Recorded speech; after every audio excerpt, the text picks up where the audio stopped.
모든 일에는 다 때가 있다. 세상에서 일어나는 일마다 알맞은 때가 있다. 태어날 때가 있고 죽을 때가 있다. 심을 때가 있고 뽑을 때가 있다. 죽일 때가 있고 살릴 때가 있다. 허물 때가 있고 세울 때가 있다. 울 때가 있고 웃을 때가 있다. 행복할 때가 있고 기뻐 춤출 때가 있다. 돌을 흩어버릴 때가 있고 모아들일 때가 있다. 껴안을 때가 있고 껴안는 것을 삼가할 때가 있다. 찾아 나설 때가 있고 포기할 때가 있다. 간직할 때가 있고 버릴 때가 있다. 찢을 때가 있고 꿰맬 때가 있다. 말하지 않을 때가 있고 말할 때가 있다. 사랑할 때가 있고 미워할 때가 있다. 전쟁을 치를 때가 있고 평화를 누릴 때가 있다. 사람이 애쓴다고 해서 이런 일에 무엇을 더 보탤 수 있겠는가? 이제 보니 이 모든 것은 하나님이 사람에게 수고하라고 지으신 짐이다. 하나님은 모든 것이 제때에 알맞게 일어나도록 만드셨다. 더욱이 하나님은 사람들에게 과거와 미래를 생각하는 감각을 주셨다. 그러나 사람은 하나님이 하신 일을 처음부터 끝까지 다 깨닫지는 못하게 하셨다. 이제 나는 깨닫는다. 기쁘게 사는 것, 살면서 좋은 일을 하는 것. 사람에게 이보다 더 좋은 것이 무엇이랴. 사람이 먹을 수 있고 마실 수 있고 하는 일에 만족을 누릴 수 있다면 이것이야말로 하나님이 주신 은총이다. 이제 나는 알았다. 하나님이 하시는 모든 일은 언제나 한결같다. 거기에다가는 보탤 수 없고 뺄 수도 없다. 하나님이 이렇게 하시니 사람은 그를 두려워할 수밖에 없다. 다 함께 지금 있는 것 이미 있던 것이고 앞으로 있을 것도 이미 있는 것이다. 하나님은 하신 일을 되풀이 하신다. 여러분 안녕하세요. 네, 한 주간 평안하셨습니까? 원래 이맘때면 매미가 한창 울 때인데요. 아마 장마가 늦어지는 바람에 매미의 그 합창 공연 일정이 몇 주 늦어진 것 같습니다. 제가 어렸을 때 저희 아버지는 집에서 매미 유충을 많이 기르셨는데요. 이게 그때 아버지가 찍으신 말매미 그 탈피 사진입니다. 이 매미가 이렇게 허물을 벗는 데까지 몇 년을 기다리는지 아시죠? 몇 년이죠? 예, 네, 무려 7년을 캄캄한 땅 속에서 기다립니다. 그리고 땅 위로 올라와서 겨우 2주 남짓 노래하다가 죽지요. 너무 짧지요. 그 짧지만 혼신을 다하는 2주간의 노래가 이 여름을 가득 채웁니다. 그런데요, 만약 우리가 매미의 수명이 얼마나 갈지 잘 아는 것처럼 내 마지막 살아생전의 날이 언제쯤 될지 미리 안다면 어떨 것 같으세요? 예. 아마 달력부터 펼쳐놓고 남은 날이 며칠이나 되는지 수도 없이 세겠죠. 그리고 내가 죽기 전에 해보고 싶은 것들 다 해보려고 하루하루 그 버킷리스트를 다 잃어보려고 아마 하루하루 빈틈없이 일정을 관리할 겁니다. 사실 우린 이미 그렇게 살아가고 있습니다. 내 삶의 모든 결말을 먼저 확인하고 싶어서 안달이 나죠. 여행 한 번을 가도 그렇습니다. 그곳에 가본 사람들의 후기를 미리 수십 개씩 뒤져보죠. 내 여행의 끝이 실패가 아닐 거라는 확답을 미리 받고 싶어 하기 때문입니다. 내 몸에 뭔가 작은 이상만 느껴져도 마찬가지죠. 밤새 스마트폰으로 그 증상을 검색해 봅니다. 이 통증의 끝에 나는 괜찮을런지 그 확답을 얻어야만 비로소 불안이 가라앉기 때문이죠. 우린 이처럼 불확실한 상황을 잘 못 견딥니다. 왜 그 소설책을 읽을 때 이런 사람들 있죠. 이야기가 어떻게 전개될지 그 조마조마한 그 긴장감이 싫어서요. 맨 뒷장을 펼쳐서 결말을 확인하고 나서야 첫 장을 읽기 시작합니다. 각자 정도의 차이만 있을 뿐이지 우리 모두는요. 내 삶의 모든 결말을 내 통제 아래 두어야만 비로소 편히 잠자리에 드는 거죠. 우리는 왜 모든 일의 끝을 미리 알아야만 안심이 되는 걸까요? 오늘 성경 본문은 바로 우리의 이런 고민을 다루는데요. 1절부터 8절을 보시면은 굉장히 심오한 시 한 편이 나오죠. 1, 2절만 한번 함께 읽어보겠습니다. 모든 일에는 다 때가 있다. 세상에서 일어나는 일마다 알맞은 때가 있다. 태어날 때가 있고 죽을 때가 있다. 심을 때가 있고 뽑을 때가 있다. 네. 이 히브리 문학에는요, 양극단의 그 두 단어를 나란히 세워놓고 그 사이에 있는 모든 걸 다 담아내는 그런 기법이 있습니다. 태어날 때가 있고 죽을 때가 있다. 네. 삶의 시작과 끝, 이 양극단을 말함으로써 그 사이에 온 일생을 이 한 문장에 담는 거죠. 이런 짝이 무려 몇 쌍이죠? 14쌍입니다. 그 안에 우리 삶의 모든 순간이 다 응축되어 있는 거죠. 그런데 2절부터 8절까지 이 28가지의 때를 찬찬히 보시면요. 이 가운데서 우리가 스스로 정할 수 있는 때가 하나라도 있나요? 한번 훑어보세요. 네. 우리는 내가 태어날 때를 정하지 않았죠. 내가 죽을 때도 못 정합니다. 언제 울고 언제 웃게 될지도 모르죠.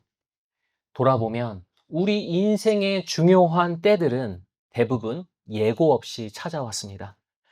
소중한 사람들과의 첫 만남도, 그리고 가슴 아픈 이별도 내 통제 바깥에서 불쑥 찾아왔죠. 우리 인생에는요, 악보가 있습니다. 그런데 우리한테는 내가 지금 당장 연주할 한마디의 악보만 있을 뿐 그 다음 장은 가려져 있죠. 내 취업 면접 결과가 어떠할지 기다리는 청년이 그렇습니다. 내 병원 검사 결과가 어떨지 기다리는 노인들이 그렇습니다. 내 삶의 다음 장에 뭐가 쓰여 있는지 안 보여서 잠 못 이룬 적이 누구한테나 있지 않습니까? 한낱 사람의 지혜로는 절대 읽을 수가 없는 이 인생의 악보 앞에서 우린 도대체 무엇을 알 수 있을까요? 세상은 이렇게 가르칩니다. 모르니까 불안한 것이다. 그러니 더 알아내라. 정보가 무기이고 데이터가 방패이다 라고 가르치죠. 그래서 우리는 검색하고 분석하고 계획을 세웁니다. 수험생 인터넷 게시판은 입시 정보를 긁어 모으느라 밤에도 불이 꺼질 줄 모르죠. 어른들은 재테크 채널을 돌려보면서 내 10년 뒤를 계산해 봅니다. 우리의 통제 욕구가 한층 더 심화되면 흔히 말하는 이 종교 형태를 띠기 시작하는데요. 이런 현상이 교회 안에서도 자주 일어납니다. 기독교 뉴스에서 여러 번 다루었던 이야기인데요. 입시철, 그 취업철마다 많은 성도들이 용하다는 기도원을 찾아가죠. 우리 아이가 어느 대학에 지원해야 붙겠냐고 묻습니다. 어느 회사로 가는 것이 맞냐고 조릅니다. 이 목회 데이터 연구소가 불과 몇 달 전에 그 조사한 결과에 의하면은 한국 기독교인 4명 중 1명이 무속을 최근 3년간 경험했다고 합니다. 네, 여러 가지 많죠. 뭐 기독교인들도 이사 갈 때 손 없는 날을 따지고 또 그리고 여러 가지 지금 무속 관계 앱을 깔고 운세를 체크하고 그렇게 한다고 합니다. 그 순간 기도는 하나님께 나를 맡기는 시간이 아니라 답안지를 미리 뜯어내려는 청탁 창구로 전락해 버리는 거죠. 인생이란 곡을 지휘하시는 하나님의 얼굴을 구하는 대신에요. 악보를 훔쳐보려고 때를 쓰는 셈입니다. 우리가 열심이 없어서가 아니죠. 우리 열심이 방향을 잃은 것입니다. 전도서를 쓴 저자, 전도자라는 사람은 이런 우리한테 묻습니다. 9절입니다. 사람이 애쓴다고 해서 이런 일에 무엇을 더 보탤 수 있겠는가? 여기서 전도자는 우리 인간이 하는 일을 가리켜서 뭐라고 했죠? 애쓴다. 네. 그런데 그 밑에 11절 전반절 한번 볼까요? 하나님이 하시는 일은 뭐라고 합니까? 만드셨다. 예. 세상을 만드신 창조주를 떠오르게 하는 말이죠. 때를 만드는 건 처음부터 창조주의 영역이라는 겁니다. 인간은 아무리 애를 써도 때를 만들지도, 때를 읽을 줄도, 때를 바꾸지도 못하죠. 그 질서에 무엇 하나 보태지를 못하는 겁니다. 이게 다가 아니라 전도자는 더 충격적인 사실을 가르쳐 주는데요. 이 11절 후반절 그 위에 부분만 함께 읽겠습니다. 하나님은 사람들에게 과거와 미래를 생각하는 감각을 주셨다. 예, 거기까지. 원어를 직역하면은 하나님은 우리 마음에 영원을 심어 놓으셨다입니다. 쉽게 말해서 인생이라는 곡을 한마디가 아니라 처음부터 끝까지 전곡으로 듣고 싶어 하는 본능, 어느 한 시점이 아니라 영원의 관점에서 인생 전체를 조망하고 싶은 욕구를 주셨다는 겁니다. 그런데 정작 하나님은 어떻게 하셨을까요? 11절 그 다음 문장을 볼까요? 네, 한번 함께 읽어보겠습니다. 그러나 사람은 하나님이 하신 일을 처음부터 끝까지 다 깨닫지는 못하게 하셨다. 네. 인생의 전곡을 듣고 싶은 욕구만 주시고는요, 정작 악보는 딱 한마디씩만 넘겨주시는 거죠. 이러니 다음 마디에 무슨 음표가 나올지 모르니까 늘 답답할 수밖에 없죠. 그런데요, 전도자는 이 답답한 간극을 저주라고 부르지 않습니다. 10절을 보시면요, 하나님이 사람에게 수고하라고 지으신 짐이라고 합니다. 하나님이 사람에게 지으신 짐. 좋으신 하나님께서 당신 자녀의 어깨에 손수 얹으신 짐이라면 거기에는 뭔가 선한 뜻이 있는 거겠죠. 모든 걸 아는 게 항상 도움이 되는 건 아닙니다. 여러분 그 배달 앱 자주 사용하시나요? 저는 여기 안성에 이사 오고 나서야 처음 써봤는데요. 요즘 그 배달 기사님이 어디까지 오셨는지 위치 추적까지 되더라고요. 아시죠? 예. 내 음식의 현재 위치가 그 실시간으로 지도 위에 이렇게 표시가 됩니다. 네. 주문자의 불안을 없애주려고 만든 기능이죠. 그런데 이 기능이 생긴 뒤로 사람들의 화가 늘어났다는 그 뉴스를 봤는데요. 예전에는 전화로 짜장면 시키면은 뭐 30분 걸린다는 그 말을 믿었죠. 그리고 그 사이에 할 거 다 하면서 여유롭게 기다렸습니다. 그런데요, 이제는요, 배달 기사님이 오시다가 너 다른 배달 장소 들렸다가 오실 수도 있죠. 그런데 그걸 보면 속이 부글부글 끓고요. 신호등에 걸려서 배달 기사님이 1분만 멈춰 서 있어도 짜증이 올라온다는 겁니다. 전체 경로를 다 보게 되자 1초의 지연도 못 기다리게 되는 거죠. 여러분, 하나님이 인생의 내비게이션, 인생의 지도를 꺼두신 것은 벌이 아닙니다. 모든 변수를 다 보다가는 우리가 무너져 버린다는 걸 잘 아시는 선한 배려이신 거죠. 악보 전체를 쥐고 계신 지휘자의 손을 꽉 붙잡고요. 그저 오늘이라는 한마디의 악보만 연주하라는 것입니다. 우리로 하여금 하나님을 신뢰하도록 하신 여백인 것이죠. 어린아이는요, 지도를 볼 줄 몰라도 아빠 손만 붙잡고 있으면 두렵지가 않습니다. 낯선 여행지라 할지라도 아이한테는 굉장히 신나는 탐험이 되죠. 다음 목적지가 어딘지도 묻지도 않습니다. 그런데요, 아이가 그 손을 놓쳐버리는 그 순간 어떻게 됩니까? 아이가 선 자리는 변한 게 하나도 없는데요. 똑같던 골목이 한순간에 공포로 돌변하죠. 그렇다면 아이가 두려워하게 된 건 그 장소에 대해서 잘 몰라서였을까요? 아니면 아빠의 손을 놓쳐버려서였을까요? 이건 남의 이야기가 아닙니다. 우리한테도 붙잡아야 할 손이 있죠. 감춰진 나의 내일을 쥐고 계신 하나님의 손말입니다. 그런데 우린 그 손을 어떤 사람의 손으로 느끼고 있을까요? 그 손의 주인이 악덕 사장이라고 한번 해볼까요? 그 사장이 회사 계획을 감추면은 직원들은 어떨까요? 벌벌 떨겠죠. 나를 자르려는 수작이 아닐까 의심이 드니까요. 하지만 그 손이 사랑 많은 아버지의 손이라면요. 생일 선물을 감춰도 아이는 오히려 설레어할 겁니다. 나를 위해 가장 좋은 걸 준비하시는 줄 아니까요.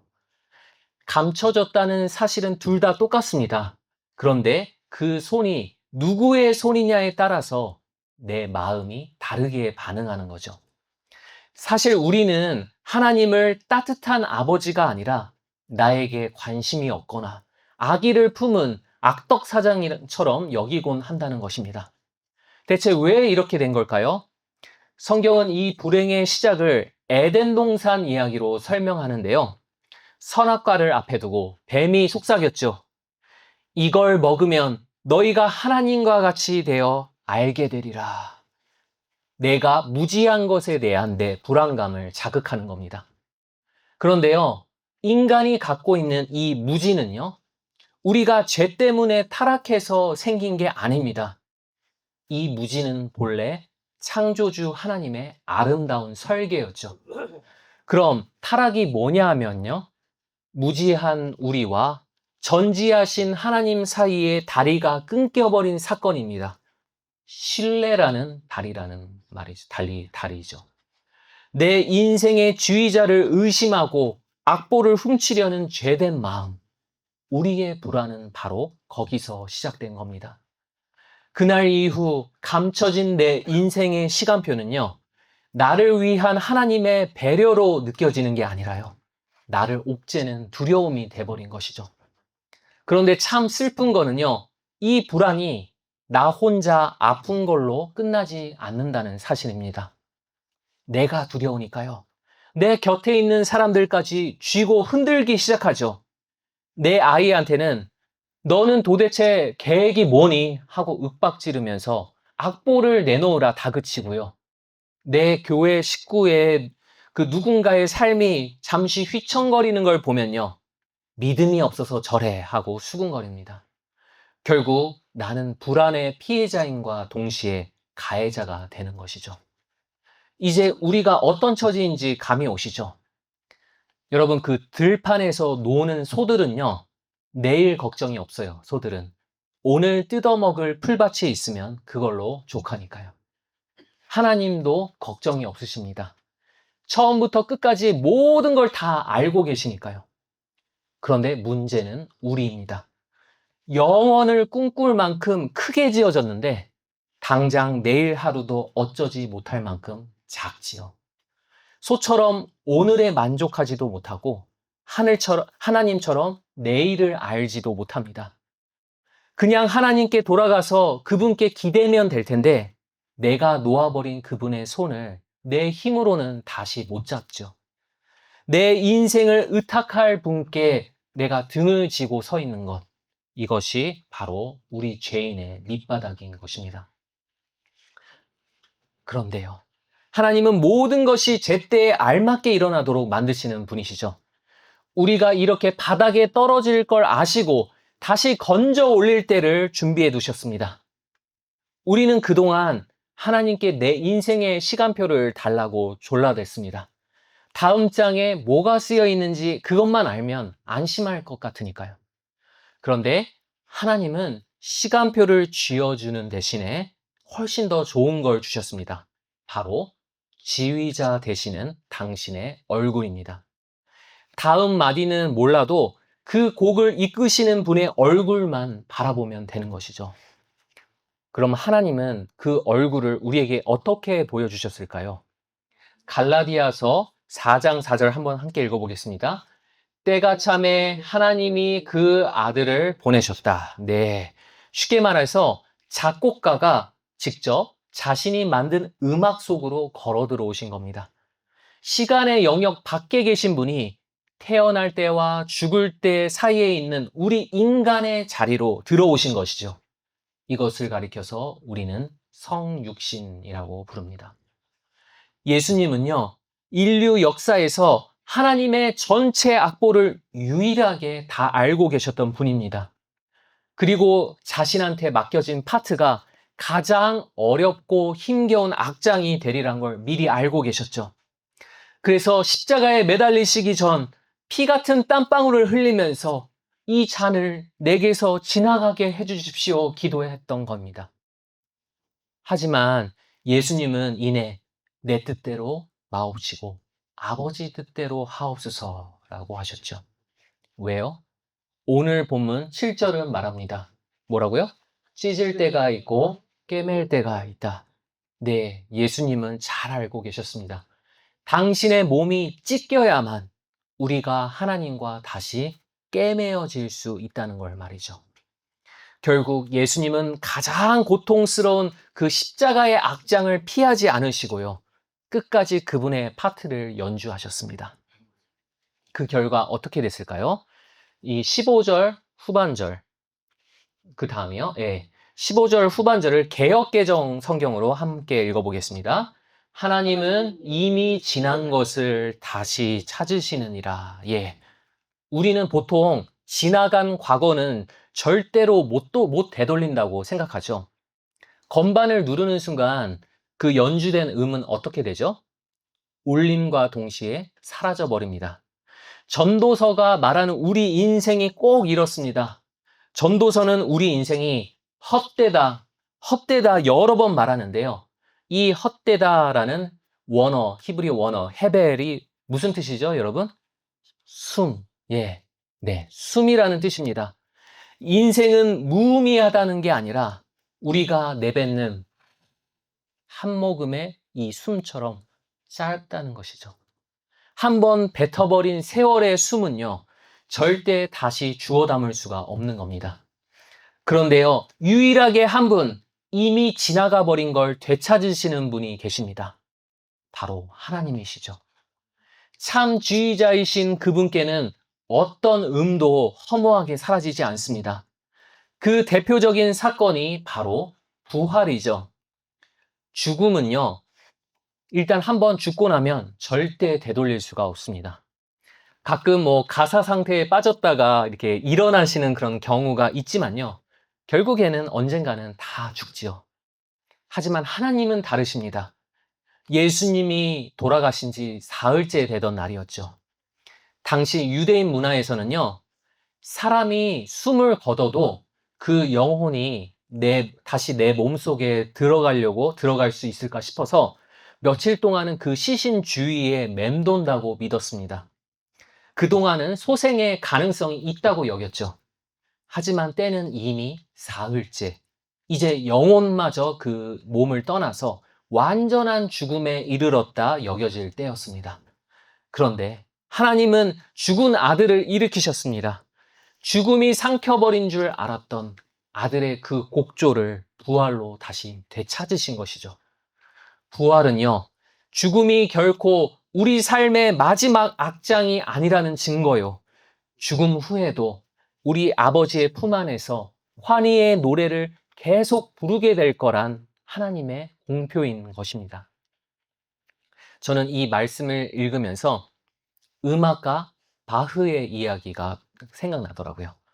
바흐의 10대 명곡 중에서 마태 순환곡이라는 작품이 있습니다. 그리스도의 순환을 표현한 이 걸작이죠. 그런데 이 곡을 막 발표했을 당시에는 인기가 너무 없었습니다. 예배 음악치고는 너무 화려하다. 세속적인 오페라 같다. 온갖 비판을 받았죠.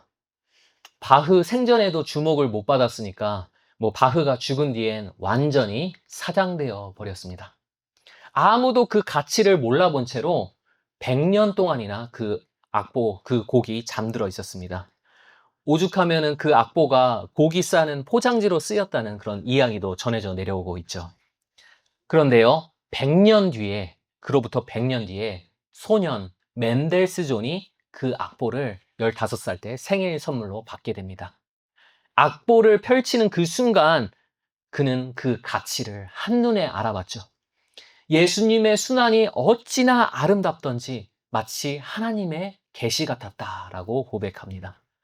멘델스존은 나만 알고 있기 너무 아까워서 함께 이 곡을 연주하자면서 단원들을 모았고요. 결국 마침내 베를린 성당에서 지휘자로 이 곡을 무대에 올렸습니다. 그날 죽었던 이 마태 순환곡이 100년 만에 사람들의 귀와 마음 속에서 부활한 겁니다. 일개 인간 지휘자조차 사장된 악보를 되살리거늘 하나님이 내 지휘자이시라면 우리가 인생의 악보 앞에서 걱정할 게 무엇이겠습니까? 여러분, 지금 이 순간 여러분은 인생의 어떠한 마디를 지나고 계십니까? 누군가는 사랑하는 사람을 얼마 전에 떠나보내고 사무치게 그리워하는 이별의 자리에 서 계실 겁니다. 또 누군가는 어제보다 오늘 더 약해지는 내 몸의 노쇠함을 느끼고 계시겠죠. 아무리 애써도 끝이 안 보이는 생활고에 짓눌린 분도 가장 가까운 사람에게 받은 상처로 속이 문드러지는 분들도 계실 겁니다. 그런데 그 무엇보다 우리를 가장 힘들게 하는 것은 어쩌면 이것인지 모르겠습니다. 도무지 알 수 없는 내일의 나. 과연 난 내일 괜찮을까? 내 인생이 이대로 초라하게 끝나버리면 어떡하지? 이 악물고 버텨온 지난 세월이 다 의미 없이 사라지고 흩어져 버리면 어쩌지? 하는 이런 두려움이죠. 하지만 우리의 지휘자 되시는 하나님은요, 우리가 다 헤아릴 수 없는 그 깊은 섭리 안에서 우리가 서툴게 연주한 사소한 하나도 흘려버리지 않으십니다. 오히려 그 하나하나를 당신이 완성하실 저 장엄한 구원의 노래, 그 소중한 한마디로 삼아주시는 것이죠. 물론 하나님이 하시는 일은 우리 머리로는 도무지 이해되지 않을 때가 많습니다. 우리 눈앞의 험한 현실은 자꾸 나한테 내일을 걱정하라고 부추기죠. 하지만 스코틀랜드의 목회자 존 맥더프는 이렇게 말했습니다. 하나님의 손을 추적할 수 없을 때에는 그분의 심장, 그분의 마음을 신뢰하라. 너무 멋있는 말이죠. 하나님의 손을 추적할 수 없을 때 그분의 심장, 그분의 마음을 신뢰하라. 우린 그분의 심장이 어떻게 뛰는지 이미 십자가에서 똑똑히 지켜봤습니다.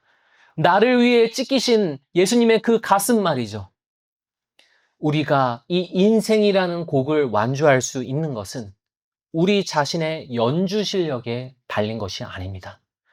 우리를 대신해서 가장 어두운 악장을 몸소 연주하시고 다시 되살아나신 분, 그리고 그 아들을 보내신 우리 하나님의 신실하심, 오직 그 덕분인 것이죠.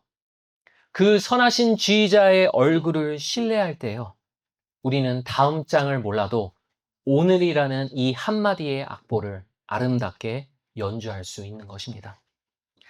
그렇게 하나님의 나라와 그 의의를 구하며 오늘을 사는 사람에게는요, 여태껏 안 보이는 것들이 비로소 보이기 시작하는 것입니다.